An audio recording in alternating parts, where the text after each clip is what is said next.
Oi, gente, boa noite. Sejam bem-vindos, bem-vindas a mais uma live aqui da Escola dos Afetos. Hoje a gente vai falar sobre luto por suicídio. Hoje a gente encerra, o mês de setembro, que é o Setembro Amarelo, que é o mês de prevenção ao suicídio. Então a gente vai falar sobre esse tema também super importante, sobre as famílias que vivem com pessoas que vivem com a falta de pessoas que se suicidaram, né? Como que é esse luto, né? Quais as particularidades desse processo de luto, se comparado aos outros. Daqui a pouco a Luzinete já está aí. Vou já convidá-la.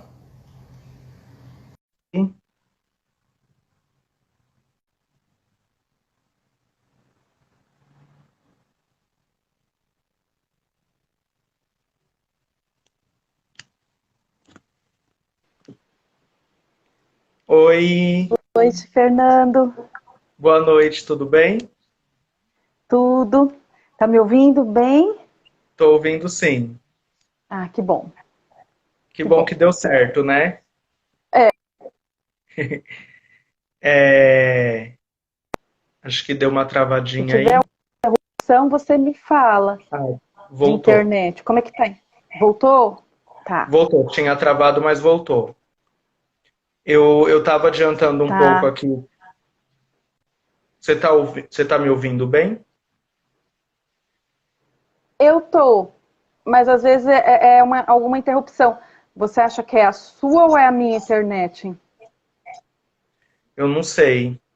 Porque Mas vamos eu seguir, né? A coloquei a gente... minha Sim, eu coloquei a minha no para não ter problema. Qualquer coisa você me fala. tá travando um pouco.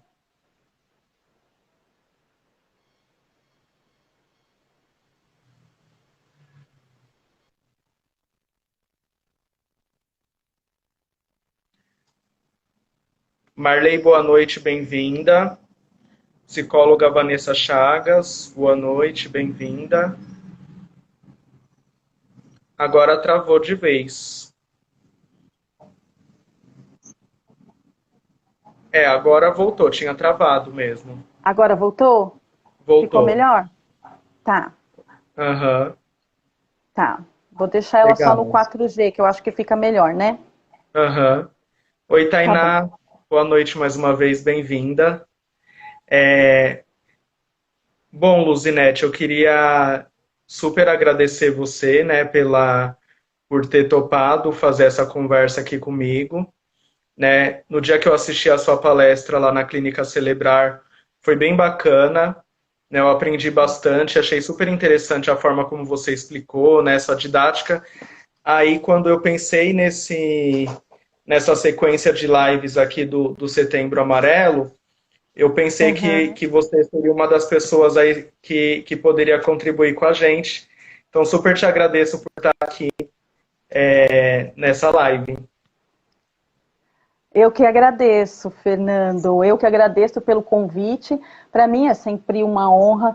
É um tema que eu estudo, né? Que eu já venho estudando há algum tempo. Trabalho com esse público também, né? Então é possível falar desse lugar, né?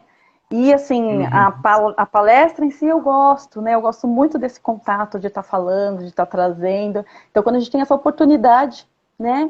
De trazer aí um pouco de reflexões, eu acho, né? É sempre muito uhum. prazeroso. Ainda mais agora, né? Nesse momento que a gente está com esse distanciamento social e que não é Sim, possível aquele formato, né? Como a gente teve lá, de palestra, dessa interação.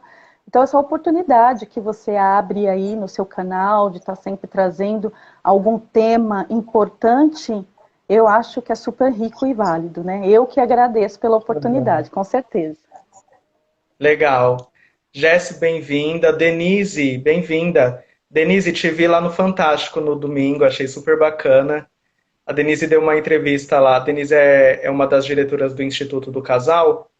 Ela deu uma entrevista lá no Legal. Fantástico no domingo, falando sobre os relacionamentos, os conflitos conjugais aí na pandemia.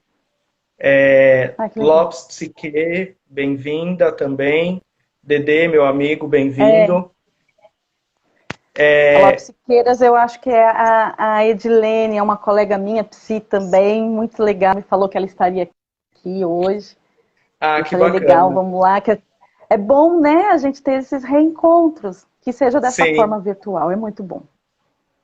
verdade. Mayra, bem-vinda também, sempre aqui com a gente.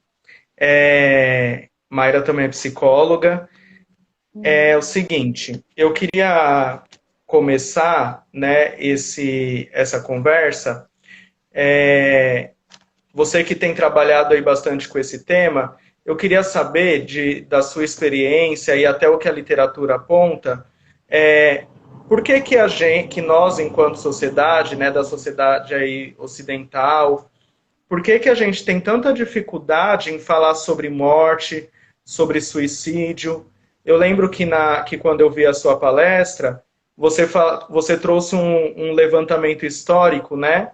Uhum. Falando sobre outras culturas e a forma como outras culturas vivem esse momento e que algumas inclusive celebram, né?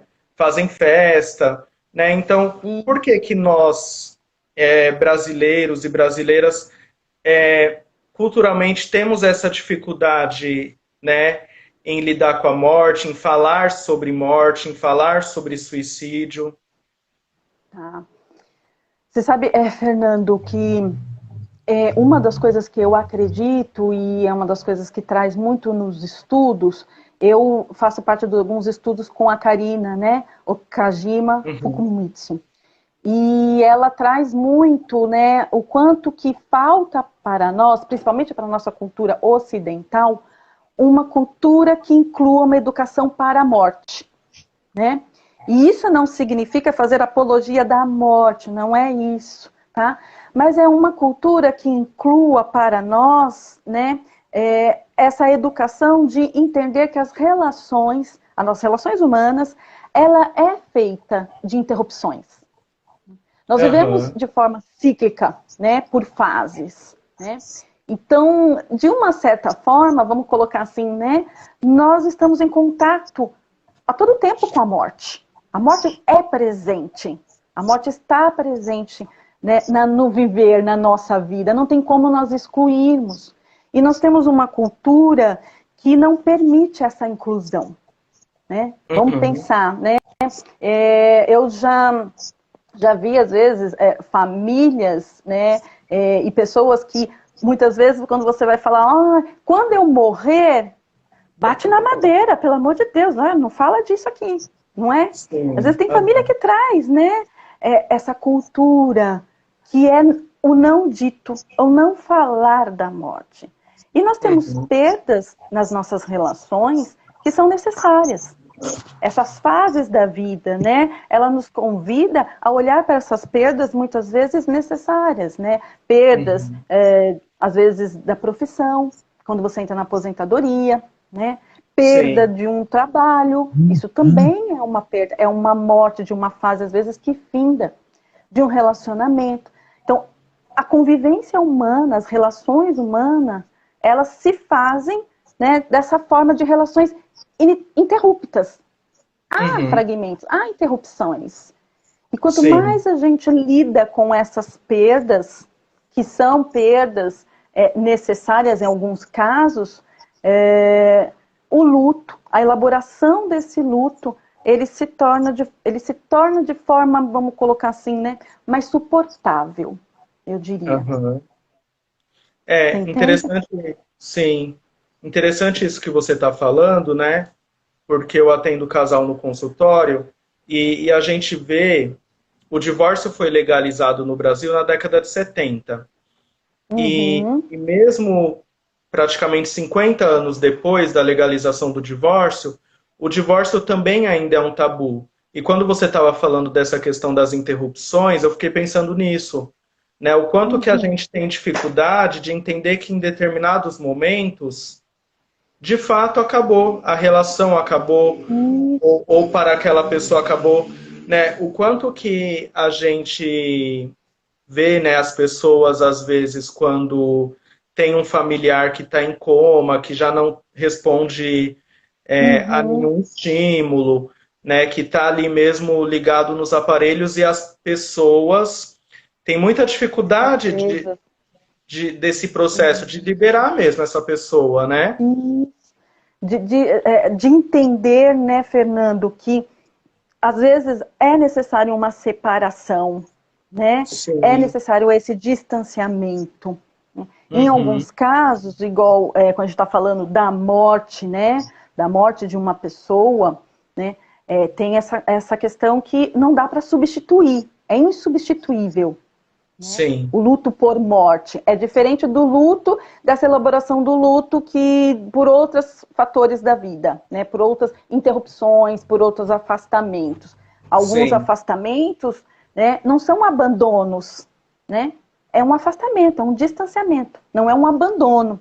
Né? Já no caso da morte em si, e aí por isso que às vezes é tão difícil, porque a gente não tem essa cultura que inclua essa educação para Uhum. falar destas perdas. Então a morte entra num lugar de tabu, do não Uhum. dito. E até porque a morte, por si só, né, a morte de alguém, por si só, ela nos convoca, ela traz, né, para nós um medo, uma resposta psicológica de medo, né? Porque é uma Sim. incógnita, né, Fernando? A morte, né, o lugar Uhum. do morrer, o que acontece no morrer. Então, por mais que se tenha aí, às vezes a religião ela traz para a gente, né, um certo conforto, né? Aham. Mas não são todas pessoas que trazem a religião dentro, né, dos seus convívios, das suas relações. A Uhum. morte por si só, então ela já nos traz esse lugar de medo, né? Ela já nos Aham. convoca essa resposta de medo. E a morte por suicídio, aí é um confronto, né? Porque exatamente é o que a Karina traz muito, que a morte por suicídio, ela escancara para nós a nossa vulnerabilidade. Sim. Ela traz porque ela vai também não só confrontar, né, a pessoa com seus medos, mas também com seu sistema de valores, com as suas Uhum. crenças. Então, a morte por um suicídio, ela passa por um lugar, né, que vai revelar questões sociais, culturais, morais, religiosas. Então, Uhum. ela vai confrontar todo esse sistema, né, de valores e que choca Aham. muitas vezes as nossas certezas. Sim. Ela tem até no livro, tem um livro da Karina onde ela até fala, né, que tem um divisor às vezes, né, quando você tem uma perda, um luto por suicídio, o antes e o depois, Uhum. porque ela escancarou, né? Ela tornou um caos tudo aquilo que eu acreditava e traz esse monte de interrogação Sim. que não tem como a gente dar conta, porque não tem resposta. E é Uhum. isso que é tão difícil de falar da morte e principalmente do suicídio, porque não há resposta, né? Aham. Não há. Nós temos o humano, né? Nós humanos, de uma forma geral, a gente tem a falsa ilusão que nós detemos o controle de algo, de Sim. alguma coisa, da nossa vida, né? Então a gente cria as rotinas, a gente cria os fazeres, e ok, Uhum. né? É uma falsa ilusão e tá tudo bem, porque isso vai nos colocando, né, em funcionamento. Mas nós não Uhum. detemos o controle. Então, quando há uma morte, principalmente a morte do suicídio, que a pessoa escolheu tirar a sua vida, Aham. aí ela vai fazer esse confronto, né, com essa verdade e que vai na contramão daquilo que nós, né, buscamos o tempo todo, que é a sobrevivência. Então a pessoa está Sim. indo à contramão disso, né? Uhum. Nós buscamos a sobrevivência e aquela pessoa tirou a sua própria vida. Então isso tem Aham. um confronto, tem um caos, quebra-se fronteiras, limites que muitas vezes nós criamos a vida toda. De crenças, você sabe, né, também dessas crenças, o quanto às vezes a gente, né, se faz por meio delas. E Uhum. quando isso é escancarado, isso traz um caos que deixa a pessoa assim meio que num suspenso, meio que perdida. nas suas certezas, nos seus valores, né? Nos seus dogmas. E é por isso que é tão difícil, muitas vezes, a pessoa falar. Geralmente, o sobrevivente, a gente chama de sobrevivente, exatamente por todo esse caos que é impactado. Aquelas pessoas que têm o contato com alguém que tirou a sua vida, né? Ele é um sobrevivente desse caos, desses destroços, buscando aí, né, voltar para a sua vida, para a sua rotina, o que muitas vezes demora um tempo, que é só dele. Né? Então, quando a pessoa se vê confrontada com isso, é como se ela estivesse nesse lugar suspenso, onde não tem apoio. Justamente porque eu entendo que a nossa sociedade, né, Fernando, ela não está preparada, ela não tem esse preparo de lidar com a morte. E principalmente, uma coisa que eu acredito também, é que a gente não tem o preparo de lidar com a dor do outro. Nossa sociedade é uma sociedade de desempenho, a nossa cultura ocidental, né? É uma cultura que visa a produção, a produtividade. Você tem que estar feliz, você tem que estar bem, você tem que estar lindo, maravilhoso, né? Essa busca incessante do perfeito. O que isso vai na contramão de tudo, né? E escancara. E aí a gente não tem um espaço para poder falar da minha dor, para poder falar dessa tristeza infinita, que é o luto por um suicídio. É muito legal escutar você, porque daí vão surgindo aqui várias luzes, né, e vários parênteses, mas eu anotei duas coisas aqui que eu acho que é importante a gente retomar. Queria dar as boas-vindas para quem foi entrando agora. Fiquem à vontade, gente, para fazer perguntas, né? A gente está aqui falando sobre luto por suicídio. Fiquem à vontade aí para mandarem perguntas, exemplos, enfim. Como eu falei, tem várias coisas que você, conforme você foi falando, foram surgindo assim, dando alguns insights. Mas tem duas coisas que eu achei que são bem interessantes. Uma delas é quando você fala do abandono. Por quê? Eu já escutei de muitos pacientes, principalmente aqueles que tiveram seus pais, ou o pai, ou a mãe, ou ambos, enfim, que faleceram enquanto eles eram crianças ou adolescentes, eles carregam aí uma dor muito particular, diferente daqueles que perderam seus pais quando adultos, né? E muitas vezes eu entendo aí no discurso dessas pessoas uma fala de abandono mesmo, né? Como se... E eu estou falando de mortes naturais, não estou falando de pais que se suicidaram. Mas parece que eles entendem mesmo como se o pai ou a mãe houvesse abandonado, né? Você acha que faz sentido isso? Muito, muito, Fernando. Assim, por uma questão que a gente também, quando você estuda sobre luto, sobre perdas, né? A morte em si. Primeiro tem uma coisa quando você fala dessa morte natural, né? A morte natural é aquela que é causada por fatores internos, né? Então aquele processo mesmo da saúde e doença, né? Esse processo mesmo do adoecer e que causa a morte, que pode levar à morte. E tem a morte que é provocada por fatores externos, que aí a gente coloca dentro disso, né? Acidentes, homicídios, suicídios, né? Que aí são fatores externos. E aí o luto, o luto, a gente tem esse luto, que o que é o luto em si, né? De uma forma geralzona. O luto é uma resposta, né? Do organismo, é uma resposta nossa, do nosso organismo para um ajustamento de um equilíbrio emocional. Então, eu estou dando uma resposta daquilo que primeiro me impactou emocionalmente para essa adaptação dessa ausência, dessa falta, porque o luto é a perda de algo significativo na minha vida. Né? Por isso que eu falei para você que a princípio tem essas fases tal, que também são perdas, né? Significativas, algumas necessárias. Agora, o luto por morte, né? nessa ausência, nessa perda, aí você tem, como a gente está falando aqui, a morte natural, e aí, vamos colocar, você trouxe um exemplo, né, da morte dos pais. E o que a gente entende de uma lógica linear, né, Fernando? Que os pais, né, eles vão primeiro, mas quando os filhos já estão adultos. Os Sim. filhos, né, são educados. Então, os pais estão aqui atrás de mim para me apoiar, me proteger, me preparar para esse mundo.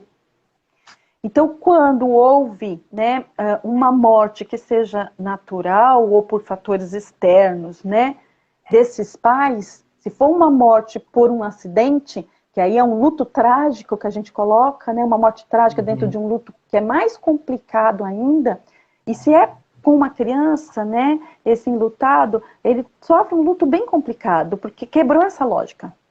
Cadê aquelas pessoas que Sim. estavam para me proteger? Aham. Você entendeu? Então eu me sinto abandonado. Sim. Porque aquelas pessoas que me deram a vida, cadê agora? Não estão aqui. Uhum. Então sim, tem esse sentimento que nasce, né, de abandono, porque foge desta lógica. E ainda tem a questão da morte vir sem esse aviso prévio.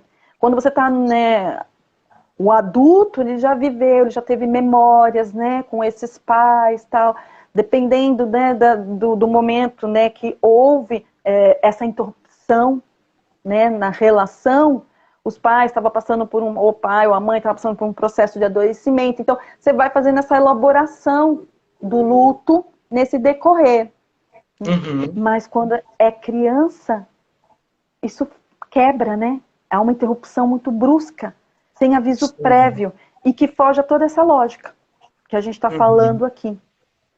Que é um sentimento também, Fernando, que a gente observa que acompanha também a pessoa, o sobrevivente. Porque ele também se sente abandonado, né? Muitas Uhum. vezes nesse sentido de aquele ponto de interrogação. O que houve? O que aconteceu? Sim. Então, muitas vezes pode surgir um sentimento de traição, de abandono, e com muita frequência, né? Muito comum, a culpa, o lugar da culpa. A culpa era exatamente o que eu havia anotado também. Isso, muito frequentemente a culpa, né? E Porque aí, por eu. isso que é tão importante falar, para desmistificar esse Uhum. lugar do suicídio, que eu deveria ter feito alguma coisa. Onde eu estava que eu não vi? Sim. O que eu deixei de fazer? Né? Então, vem todas essas interrogações que a gente se coloca nesse lugar, né? Que eu poderia ter evitado, Uhum. que é comum às vezes trazer, né, essa cobrança para o sobrevivente. E a sociedade traz muitas Uhum. falas, né, dentro desse sentido. Porque aí a gente entra dentro daquilo que eu estava falando, né, da crença, da moral, todo esse papel milenar sócio-histórico por onde a gente passou, que é do inconsciente coletivo, né? E aí a Uhum. gente às vezes entra nesse lugar do pecado, Sim. sabe? Daquilo que é amoral, Uhum. daquilo que é transgredido. Então, o suicídio, a morte, né, por suicídio, ela passa por esse lugar. Daquilo que é amoral, né, que é pecado, que é transgredido. Então, Uhum. é tão escancarado socialmente que o sobrevivente, ele tem a sensação de estar exposto com seus sentimentos. Sim. E aí Por traz isso, a vergonha. por isso toda Uhum, essa vulnerabilidade que você falou, né? Porque assim, uma pessoa que, que morre, né, por uma outra causa que não seja o suicídio, ela muitas vezes, dependendo da causa, ela já traz uma série de questionamentos, né? uhum, Então, ah, mas a pessoa era tão nova, ah, mas não sim. estava doente, acho que travou. Voltou. Travou um pouquinho. Voltou. Isso, eu estava falando assim que existem vários questionamentos. Ah, aquela pessoa era tão nova, ou então, ela nem estava doente, ou então saiu sei lá, foi vítima de bala perdida, ou um acidente de trânsito, né? Isso. Essas mortes mais trágicas. Então, assim, esse tipo de morte que não é causada pelo sujeito, né? Acho que travou de novo.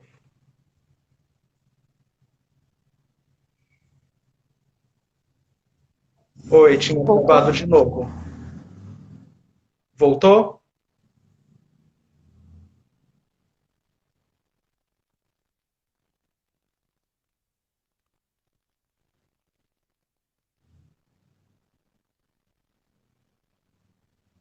Acho que travou de novo. Agora voltou, você está ouvindo? Tô te ouvindo bem. Beleza. Eu estava Tá. falando que, assim, essas Essas mortes. mortes que não são por suicídio, elas Sim, já geram naturalmente uma série de questionamentos, né? E as pessoas acabam também ficando. Travou de novo.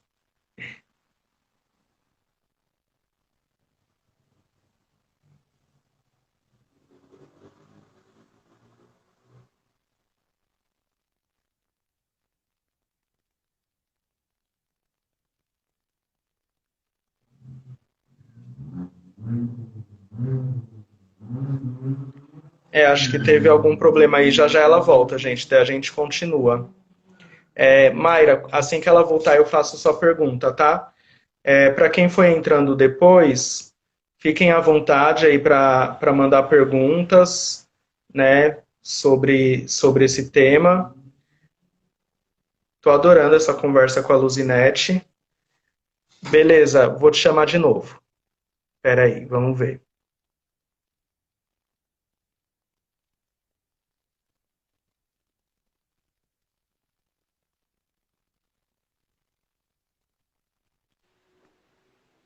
Oi, agora tá normal, né? é, tá demorando. Nossa, que coisa. Tá normal agora para você? Tá normal, mas às vezes ele dá uma travada. Aham, Eu te escuto. tá. Você tá conseguindo me Legal. escutar? Tô sim. Tá Então, bom. eu tava falando que assim, essas mortes que não são por suicídio, todas as outras, de Uhum. acidente, por Sim. doença, ou essas mortes repentinas, né? Elas Uhum. já trazem uma série de necessidade de explicação. As pessoas sempre querem entender o porquê Sim. que aquilo aconteceu. Até quando é muito Isso. provável, né? Então, assim, às vezes a pessoa está internada há muito tempo, às vezes a pessoa já é muito idosa. Então, já existe uma probabilidade Sim. muito grande de que essa pessoa pode morrer. Mesmo nesses casos, né, as pessoas tendem a buscar uma série de explicações.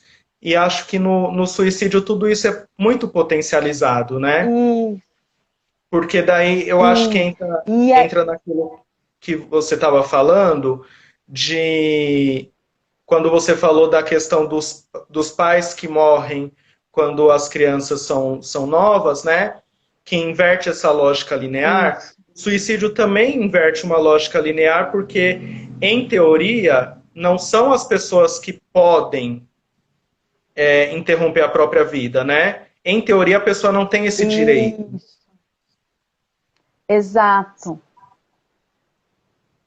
Exatamente, Fernando.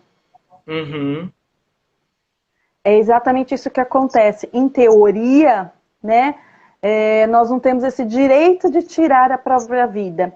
Mas quando eu passo, né, eu tenho esse pensamento, na realidade, isso é um julgamento.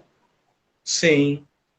Porque eu estou julgando a pessoa por esse ato, né? Sem Uhum, entender o que levou essa pessoa a esse ato impossível de tirar a aham, sua própria vida. Porque vamos pensar, né, que isso é uma questão que quando a gente fala do suicídio, ele é um fenômeno social. É um fenômeno porque exatamente ele engloba fatores sociais, culturais, né, morais. Ele não é só aquilo que a pessoa, naquele momento, ela resolveu tirar a própria vida e ela tirou a própria vida. Aconteceu agora, né? Isso muitas vezes é o que eu vejo, mas não é o que eu conheço. Então, quando a gente fala do suicídio, a gente está falando de uma pessoa que teve muito, às vezes por trás, um processo longo de dor psíquica, de sofrimento existencial. Então as pessoas já vêm nesse processo de adoecimento por muito tempo, um adoecimento emocional, psíquico, né? Então quando você fala que a pessoa tirou a sua própria vida, não foi só agora, nesse momento, que ela pensou isso e executou o ato. Isso já vem de um processo longo, né? Então quando eu falo desta forma, né, que ela é um pecado, que é uma coisa errada, eu estou julgando. Né? Tem uma frase da Karina que eu gosto muito, que ela fala, né? Quem está perto compreende, quem está longe julga. Pensando nessas questões antropológicas mesmo, que a gente entende sobre o suicídio, que é algo, né, que vem aí de uma forma cronológica, cada fase, por cada sociedade, ela foi vista de um lugar. O suicídio já foi visto como algo de pecado, né, religioso, já foi visto como uma questão até mesmo digna, moral, heróica, já foi visto como algo honroso, né? Ele já foi visto por uma questão mesmo de saúde, uma questão de existência, de adaptação social. Então veja, né, se você for olhar pela história, né, se você for estudar, né, sobre isso, você vai ver que não está atrelada a uma única questão. Sim. São vários fatores que muitas vezes se somam, né? E aí, com a soma disso, muitas vezes de uma forma precipitante, com uma questão precipitante,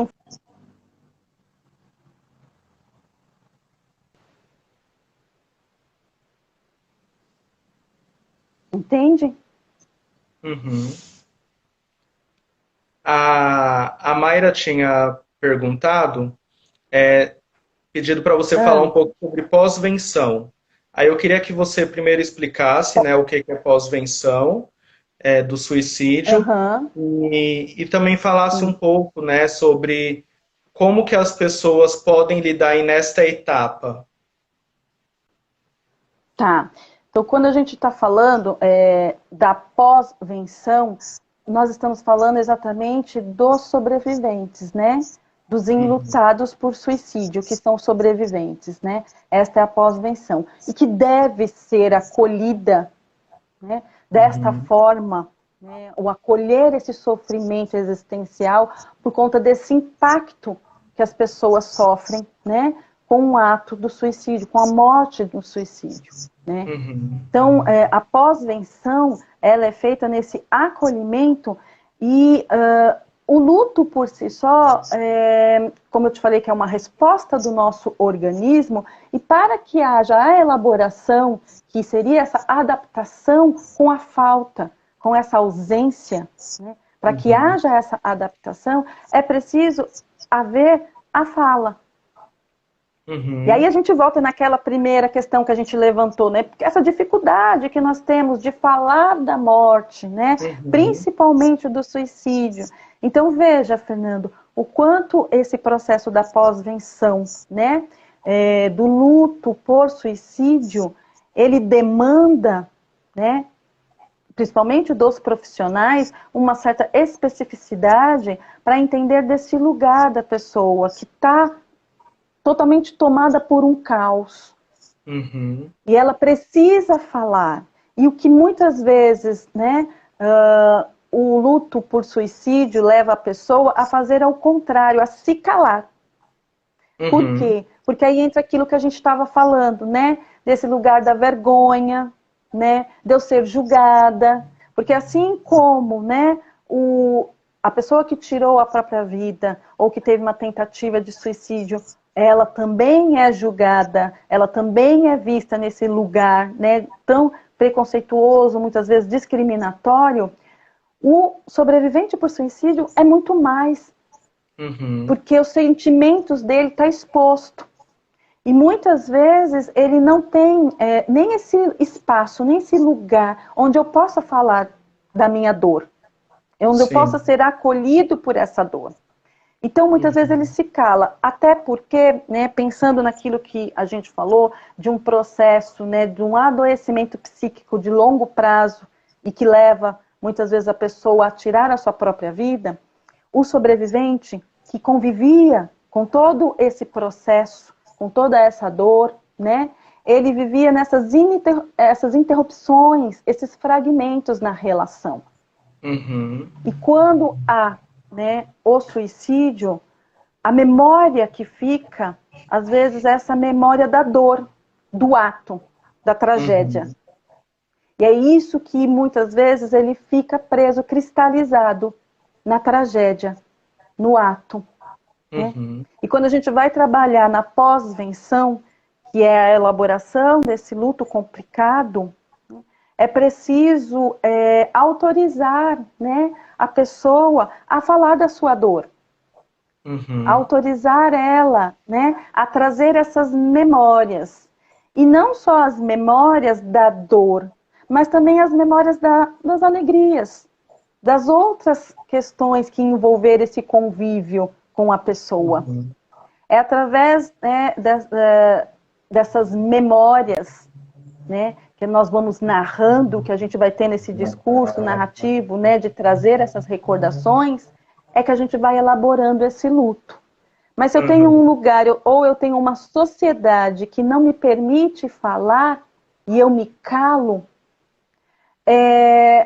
pode ocorrer também, né? E aí você que trabalha com família, né, Fernando, talvez você possa até trazer isso também e verificar também isso nos seus atendimentos, que às vezes tem aí um comportamento, né, de um padrão transgeracional, Sim. sabe? Uhum. E aí houve um suicídio, né? E às vezes a gente vê isso se repetindo na família, de forma Uhum. transgeracional. Porque não houve um Sim. espaço para fala dos meus sentimentos. E Uhum. aí houve o luto complicado, que eu também não pude. E aí tem esse monte de interrogações. Tem a culpa, tem... E aí eu também não vejo saída. E aí eu começo a entrar no processo. Você entende? Uhum. Do desespero, da desesperança, né? E aí eu vou entrando também num processo psíquico de adoecimento. Sim. É, porque essa questão da família é bem interessante, porque o que que Uhum. acontece? Imagine que um avô se suicidou. As pessoas que vierem Aham. depois desse avô, né, os filhos, os netos, eles aprendem que essa é uma possibilidade de lidar com o sofrimento. Para Isso. aquela família, isso vira meio que uma verdade mesmo, né? É uma resposta, é a resposta que eu sei dar para a vida, Isso, né? exatamente. É a E resposta que também, eu conheço. uhum. E também porque se essa pessoa é alguém muito importante para aquela família, alguém que é tido como referência, se é alguém que eu admiro, essa pessoa então Uhum. fez algo que é certo. Se no Uhum. meu ponto de vista é alguém que é admirável, é alguém que é bacana, né? Então eu acabo entendendo aquilo como, de fato, como uma solução, né? Aí eu queria. É, é Pode isso. falar. Aí você me fez lembrar desse processo de identificação que a gente tem, né, nas relações, né, Fernando? Sim. A Uhum. a gente vai se construindo nesse processo identificatório, né? Eu me Uhum. identifico com você, eu vou aprendendo, né? Tem comportamentos que são aprendidos. Sim, exatamente. E Uhum. muitas coisas acabam vindo, são mensagens inconscientes, né? Que vão passando de Isso, geração para geração e que às isso, vezes a gente nem percebe por que que a gente está fazendo aquilo, né? exato. É por isso que o pós-venção é tão necessário. A pós-venção, ela é necessária, né, para a gente quebrar isso. Aham, Para gente salientar, né, para a gente trabalhar com esse sobrevivente respostas diferentes àquilo uhum, que ele foi, que ele viu, que ele vivenciou, né, que dá para fazer sim, diferente. Então, a pós-venção, aham, ela entra mesmo, né, nesse lugar desse acolhimento. Por isso é tão uhum, importante a gente falar sobre isso, a gente incluir a educação para a morte, a gente trazer uhum, espaços, né?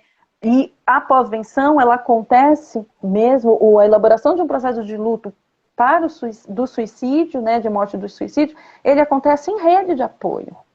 sim, Precisa de uma rede de apoio, né, para essa elaboração, para a gente sair desse lugar, né, da resposta que nós aprendemos e aprender uma resposta diferente, com um grupo, se uhum, identificando com aquela dor, podendo ter um lugar que permite, que me autorize falar do meu sofrimento, né, sem uhum, julgamento. sim. Aí você falando sobre pós-venção, eu fiquei pensando que é super importante essa questão, né? É, Hum, por conta do seguinte, às vezes a ah, gente pensa que a pós-venção ela é importante só para a família, mas eu fiquei pensando da escola também, né? Então, por exemplo, um adolescente que se suicida, né? É, aham, dentro daquela sala de aula ou daquela escola, é, os amigos, os professores são também isso, sobreviventes do suicídio, né? são, Aí, junto são. dessa questão, eu queria que você falasse um pouco sobre a questão da prevenção. Quer dizer, é, primeira questão, você estava falando dessa educação para a morte, né, da Uhum, pós-venção. Então, uma questão uhum, é, a partir de qual idade a gente pode falar sobre morte e sobre suicídio? E uma outra questão, como falar, uhum, né, se isso é possível na uhum. infância, como falar com crianças, por exemplo, sobre isso? Hum, tá. Aí quando você fala dessa pós-venção, né, e incluir aí todos os sobreviventes do suicídio, né, porque realmente quando há um suicídio, há um impacto, muitas vezes, no grupo em torno, na comunidade, dependendo, né? E aí Uhum, precisa de um projeto mesmo, né? Para acolher tudo isso. Você se recorda, eu acho que você lembra que houve, né? Alguns suicídios numa escola aqui em São Paulo, né? Naquela escola Bandeirantes. lembro. Já faz um tempo, né? E aí, quando ocorreu isso, você imagina o impacto que teve, o quantas pessoas foram impactadas, afetadas, né, por essas Aham, mortes, né? sim. Que aí você falou dos alunos, eu lembrei dessa situação, né? E aí, Uhum, neste momento, foi a diretora da escola, né? Ela acionou algumas pessoas, né, autoridades na área, para poder fazer esse trabalho de pós-venção com os alunos. Porque não havia. uhum, E não só com os alunos, com a equipe, com os professores, com toda, né, a equipe da uhum, escola, incluindo sim. os familiares. Aham, Então veja, né, o quanto as pessoas são impactadas nisso, né? Por isso esse trabalho de pós-venção, ele é fundamental, né? Necessário nesse momento. E aí você uhum. fala, vamos ver se eu vou lembrando do que você foi falando, aí vai me lembrando um monte de coisa. E às vezes eu fujo, né? Ainda você me puxa. Tá, a Que outra aí, questão que eu tinha trazido é a respeito da prevenção. A partir de qual idade a gente deve falar lembrei. sobre isso e como falar? Tá, tá. Então aí você fala, né, da criança em si. Tem uma coisa que eu aprendi, né, com criança, trabalho com a criança, Que hora que eu devo falar de algum tema polêmico, né, para a criança? Então, a Uhum. gente entende assim, de uma forma, né, geral, quando a criança traz o Uhum. questionamento, Fernando, é porque ela está pronta para ouvir uma resposta. Né? Aham. Então, não tem assim um momento certo, né? Ah, a partir dos 2 anos, ah, a partir dos 5, a partir dos 7, dos 10. Não tem isso. Né? Quando a Uhum. criança trouxe, ela trouxe, está ali, né? Ou é família, ou às vezes na escola, ela trouxe, né, para a professora, tá? Olha, aconteceu. Então, o organismo dela está pedindo, né, uma resposta de algo que ela foi afetada por aquilo. Então, aí Sim. está o momento de falar, da gente abrir e discutir ali. Ah, qual a forma, qual a linguagem? É a linguagem, eu sempre penso, tá, Fernanda? Eu sempre parto desse princípio da linguagem mais clara, né, que é possível para aquele ser que está na minha frente, para aquela criança. Né? Uhum. Dentro do quê? Da maturação neurológica, né? Que é respeitando essa maturação neurológica, biológica, né? E emocional desta criança. Então, que linguagem Uhum. que você vai falar, né? A mesma coisa, sempre eu comparo, eu trago, né, como exemplo, você não vai ensinar, né, para uma criança que acabou de entrar, né, ali no ciclo da educação, né, na sua primeira série, você não vai ensinar para ela álgebra, porque ela não tem Uhum. compreensão, não tem maturação para isso, né? Então você não vai falar isso. Mas você vai falar de uma forma que ela entenda, né? Como lá, né? Ah, os pedagogos vão trazer, né? Olha, a soma, alguma coisa que seja prática para ela. Aham. Agora, uma coisa que não se deve falar, aí é o que não deve, é mais fácil a gente trabalhar com o que não deve falar, né? Sim. Porque, como falar? Porque às vezes como falar é muito particular, da família, tal, a linguagem que ela usa. Mas o que não se deve falar, né? Principalmente sobre a morte de suicídio, né? Ah, ele foi descansar em paz, né? Porque isso às vezes leva a criança a pensar que essa é a resposta correta. Ah, quando eu tiver com algum problema, eu vou descansar em paz. Sim. Você entende? Uhum. Né? Então tem coisas Sim. que o que eu não posso falar, né? O que eu não posso dizer para essa criança, né? Ah, porque ele estava com muito problema, né? E não soube como resolver. Então também não posso colocar a culpa em Uhum. alguém, né? Então são lugares Sim. que eu não, coisas que eu não posso falar, né? O que eu posso falar é que ele não está mais presente. Essa Uhum. pessoa não está mais presente conosco. E eu Isso eu acho que é posso dizer. interessante.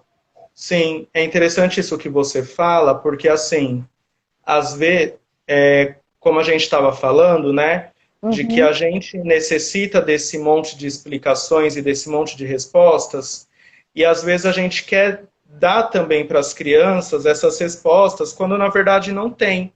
E eu acho que é tão Isso, importante a isso, gente também proporcionar às crianças esse lugar de não saber, esse lugar de falta, isso, mostrar para elas que tem coisas exato. na vida que a gente não vai ter resposta mesmo.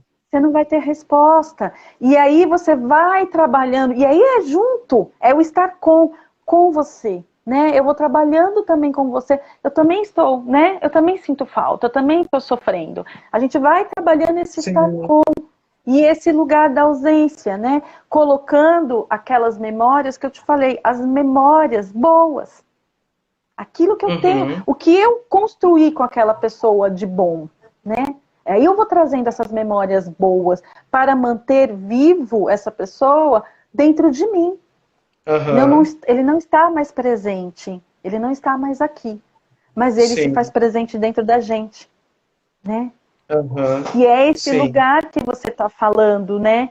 Que é exatamente tudo aquilo que a gente falou lá no início, né, Fernando? Da nossa sociedade de desempenho, de perfeição, que a gente busca resposta, busca controle. Então, se eu trago para a criança, né, algumas coisas de que né, tem uma resposta, tem um lugar certo, tem né, um jeito, a gente dá jeito para tudo. Eu estou falando de Uhum. novo desse lugar perfeito, dessa Sim. coisa falsa, ilusória, que a gente tem controle. E não, Aham. abrir para a criança essa possibilidade de também de viver esse luto, né? De trabalhar essa Uhum. falta, essa ausência. Você entende? Sim. Esse é a inclusão de uma cultura, né, que inclui uma educação para a morte. Aham. Legal. O meu amigo Dedê está pedindo aqui para a gente se apresentar novamente. Eu sou Fernando Hum, Baptista, sou terapeuta de família e casal, sexólogo, e sou diretor aqui da Escola dos Afetos. A Luzinete, que é a minha convidada, ela é psicóloga e ela está se especializando em suicidologia, né, que é o estudo do suicídio. isso. Já tem trabalhado aí sobre esse tema, né, com grandes referências como é a Karina, por exemplo. Aí Uhum, eu acho que é o Elton E. Souza, né? hum. Tá falando o seguinte, que a pós-venção é de fato muito importante, que ela auxilia na construção da rede de apoio e também para poder encaixar as peças da história que aconteceu. O Pedro entrou agora, meu Sim. ex-aluno. Bem-vindo, Pedro. Gente, a gente infelizmente está chegando aí no finalzinho dessa nossa Isso. conversa, passa super rápido, né? É, É muito. faltam 9 minutinhos para a gente encerrar. Então, queria dizer para as pessoas que foram chegando no final que essa live vai estar disponível lá no IGTV. Então, quem chegou no finalzinho pode assistir depois desde o início, né? É, eu queria pedir para você, Luzinete, agora Hum. nesses 8 minutos restantes aí, que você pudesse conversar agora um pouco, de maneira um pouco mais direta, até com as pessoas. Oi, acho que travou. Deu Oi, uma voltou. travada. Aham. Voltou. Então, Para queria mim que você conversar de forma pudesse. mais direta. Isso. Com dois públicos, assim, né?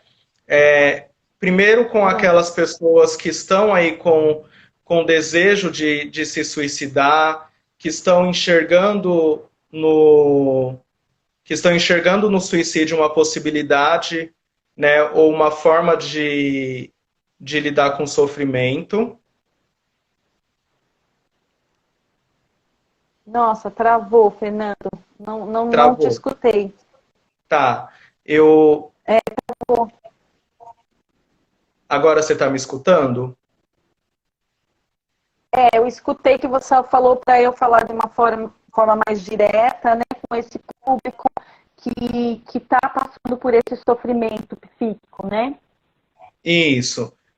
Primeiro para essas pessoas, Uhum. né, que estão aí com ideação suicida, olhando para o suicídio como uma possibilidade de lidar com o sofrimento, e também para os familiares, né, porque muitos familiares que têm pessoas Uhum. que vivem esse processo de ideação suicida acabam se sentindo impotentes, não sabem de que forma ajudar essas pessoas. Então, eu queria que você falasse aí nesses minutinhos restantes o que essas pessoas podem fazer, né? Tanto aquelas que estão vivendo o processo de ideação suicida, quanto aquelas que convivem com alguém que vive com esse processo. Nossa, eu não sei se eu vou conseguir, né? Porque tá falhando, tá travando e falta minutinhos. E aí você me deu uma tarefa que eu diria para você que é quase impossível. Em 5 minutinhos, né? Falar para a pessoa que está sofrendo um processo de Sim. numa frase, algo que sintetize essa dor, né? Então, assim, Fernando, eu acho que eu não vou conseguir, né, dar essa resposta, exatamente porque até eu trabalho nessa via, que não há resposta certa, né? Eu trabalho Aham. com isso, não tem uma resposta certa, não tem uma receita, né? O que tem é maneiras de enfrentar, né, a sua dor, né? E maneiras de acolher essa dor que é existencial, olhando de formas diferentes. por ângulos diferentes. Então, é experimentar outros ângulos, né, do que esta via, que é de tirar a sua própria vida. É poder olhar por outros ângulos este sofrimento que pode ser, tá, um sofrimento passageiro, por um momento situacional. E aí você interromper a sua vida, que vai ser por uma interrupção, né? E aí ela não tem como reverter, né? Reversível. Sim. Entende? Agora, para as pessoas, né, os sobreviventes, eu posso dizer que um luto se encerra, Fernando. Ele se transforma. Ele vai se transformando, porque ele é feito de uma forma espirilada, né? Um espiral. E a cada vez que eu passo por aquele sentimento, ou de raiva, ou de dor, ele vai atenuando, né? Mas eu preciso ter um espaço de fala, de acolhimento. E aí, eu diria que, para além dos sobreviventes até, e para além dessa pessoa que está passando por um adoecimento psíquico, né, buscar redes de apoio. Redes de apoio. E que não precisa ser, a princípio, um profissional. Pode ser alguém em quem eu me identifico, alguém que eu tenho, né, uma confiança.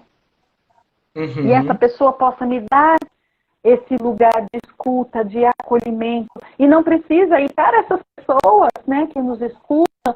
Mas o que eu vou falar? Eu já ouvi dizer, mas eu não tenho o que dizer. Não precisa dizer. Basta acolher. Basta acolher essa tristeza, né? Basta dar um abraço. Basta só olhar, só sentir aquela pessoa, só tocar ela na alma, que é o que o Jung fala, né? Domine, né? Conheça todas as teorias, domine todas as técnicas, mas ao contato com uma alma humana, seja apenas outra alma humana. Então eu acho que é isso, é a humanização. Eu amo de paixão, né? É a minha prática, então eu amo de paixão, né? Então, eu acho que não tem receita de bolo, eu não poderia dar para ninguém uma resposta, porque eu estou indo, na realidade, na contramão do que não tem resposta. É aceitação, não na concordância, não na submissão, né? É aceitar, vou ter que me submeter a isso. Não. Acordar, aceitar é negociar. Negociar outras formas de viver. Negociar, né, outras formas, né, de olhar para essa ausência, para essa falta, de um outro lugar, por uma outra perspectiva. Eu acho que é isso que eu, assim, né, poderia dizer em tão curto tempo. Sim, aí até o Dedê tá falando aqui que daí vai ter uma live parte 2, né, para falar sobre essa outra questão. Mas é porque, de fato... Isso, boa! esses assuntos não se encerram, né? Por mais que a gente faça aqui umas 10 lives, vai sempre ter ainda alguma coisa para ser dita, porque justamente é isso que você falou. O ser humano ele é muito singular, né? Então, quando a gente fala de ser humano, não existe nunca uma resposta pronta ou uma resposta que vai servir para todo mundo, né? Então... Exato, Fernando. Se a gente pensar numa resposta pronta, a gente vai ter que já viveu tudo que tinha para viver, que já sabe tudo, e a gente precisa sair desse lugar do saber, né? Exatamente para acolher essas pessoas que estão passando por um sofrimento, porque elas não encontram essa resposta do saber. Então a gente precisa sair desse lugar também, senão a gente vai entrar no lugar do julgador, do que julga, do que sabe. Inclusive a família, né? E o sobrevivente também. Vai entrar nesse lugar do que eu deveria saber de algo para evitar o suicídio, para evitar essa dor. E nós não sabemos. Nós não temos esse conhecimento. É muita onipotência, né? A gente precisa ficar aqui, ó, no meio, na potência. Naquilo que eu posso, que é possível. Tá bom. Muito obrigado, Luzinete, pela parceria, por ter topado essa conversa. Adorei te ouvir. É sempre um prazer aprender com você. Eu adorei